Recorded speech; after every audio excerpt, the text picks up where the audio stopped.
Ice on my neck, that's incoming. I'm a pretty boy, I'm stunning. Super speed Sonic, I'm running. Super speed Sonic, I'm running. Hey guys, it's Boba, and today we are going to be reviewing the Surface Pro. So I've been using the Surface Pro for about 2 years now, and I just thought I could give some real insights on how the Surface Pro has been for me over the 2 years, because I don't think there are many like long-term reviews really links how the laptop has been or the device has been for the person when he's actually been using it for years.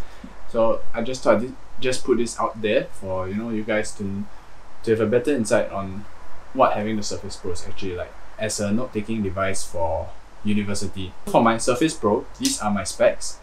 It's actually the second bottom tier of the Surface Pro 5 series, and I got it at a PC Expo for about 1.5k, and it was bundled together with the Surface Pen.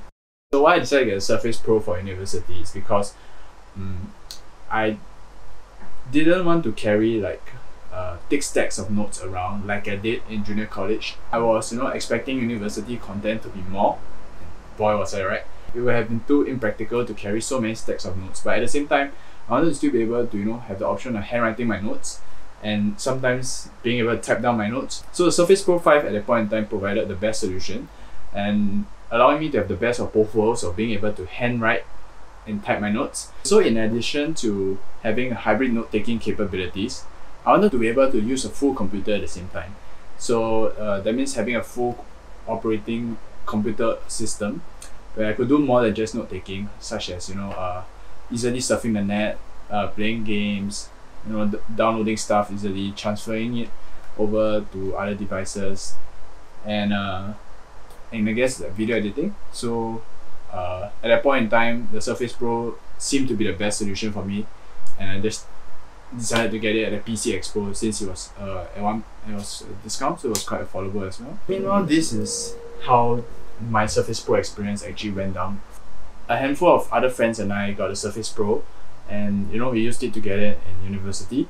So while we benefited from having a full Windows operating system and environment, which is bundled with like the Office 365 and 1 TB of OneDrive space, which our school NUS gives us, we actually all encountered the same durability issues. And this is to the point such that a few of them have already decided to give up on their Surface Pro and start switching over to the iPad. I'll be doing a comparison to iPad at the end of this video, so stay tuned for that.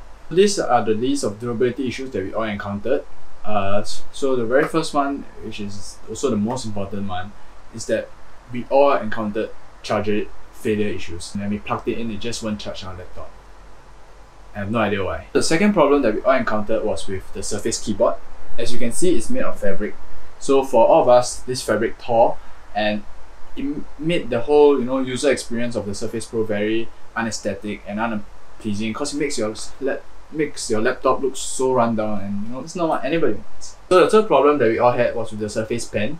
While I would say it's quite useful because it has a shortcut button and the back of it can be used as an eraser, the pen tip is actually quite fragile.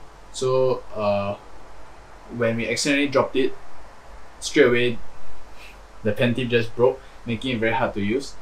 And then if you want to buy a new pen tip, you got to pay even more money. And this was actually one of the first few problems that we had, because when you're in school, you tend to be rushing around, or you tend to be a bit clumsy, and when you drop it, bam, your pen tip breaks. Okay, another thing is that the Surface Pen also uses 4A batteries, and 4A batteries are quite expensive.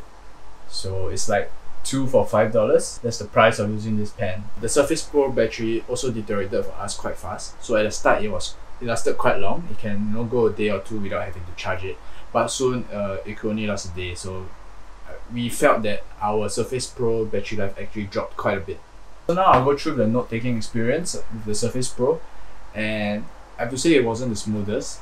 So first things first, like writing on the Surface Pro doesn't feel exactly like paper. It feels a bit different actually. My friends and I, we took some time to adjust to it, and then sometimes the writing is also very inaccurate, especially when the Surface Pro heats up, so the screen is hot, and when you rest your palm onto the screen, you won't be able to write.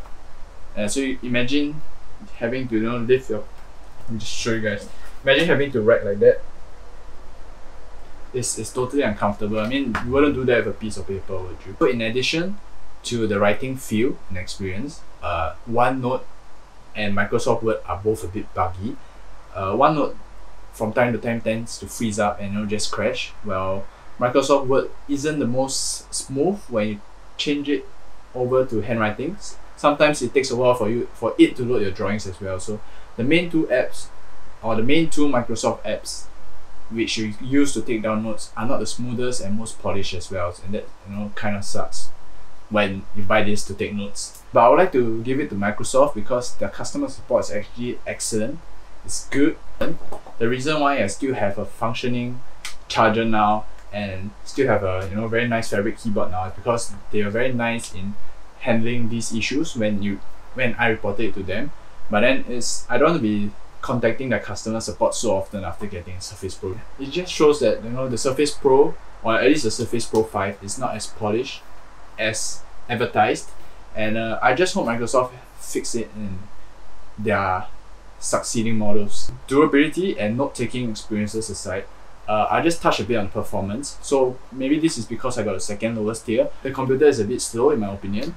For example, I mainly can only do simple video editing, and then also when I load games, it takes a while for it to load. So yeah, it's a bit slow. Don't judge me for playing Maple Sea. It's the only game I have on my computer. And now I'll make a quick comparison to the iPad. Disclaimer, I don't own an iPad, and this is based mainly on feedback from my friends who have been using iPad in school for their note-taking, and also the converts who have converted from the Surface Pro to the iPad.